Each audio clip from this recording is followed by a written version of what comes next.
మనకి ఒక సహోదరిమని అడగడం జరిగింది, ముహర్రం యొక్క నెలలో ఇల్లు మారవచ్చా అని చెప్పి. ఈ యొక్క జీవితంలో రోజువారీ పనులు మీరు ఇప్పటివరకు ఏదైతే చేస్తూ ఉన్నారో ఆ పనులన్నీ కూడా మీరు చేసుకుంటూ ఉండండి. ముహర్రం యొక్క నెలలో మీరు ఏదన్నా చేయాలి అనుకుంటే ఆషూరా యొక్క ఉపవాసం ఉండండి. ఒకరోజు ఉండండి లేదా 2 రోజులు ఉండండి.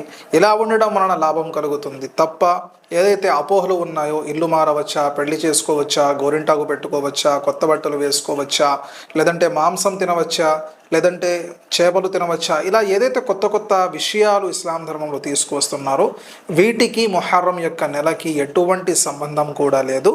చాలామంది అంటారు ఇది బాధాకరమైన నెల అని చెప్పి. ఇది బాధాకరమైన నెల అస్సలు కాదు. ఎందుకంటే 2 ఆధారాలు ఉన్నాయి.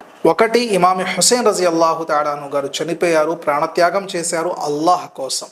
షహీదుల యొక్క స్థానం అల్లాహకి చాలా ముఖ్యమైనది, చాలా ఇష్టకరమైనది.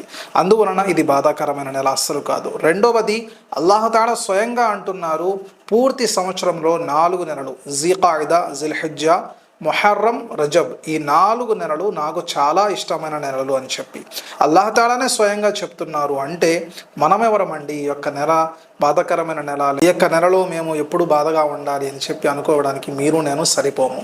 అందువలన ఈ యొక్క విషయాన్ని తప్పకుండా మీరు గమనించాలని చెప్పి ఆశిస్తున్నాను. అస్సలాము అలైకుం వరహ్మతుల్లాహి వబరకాతు.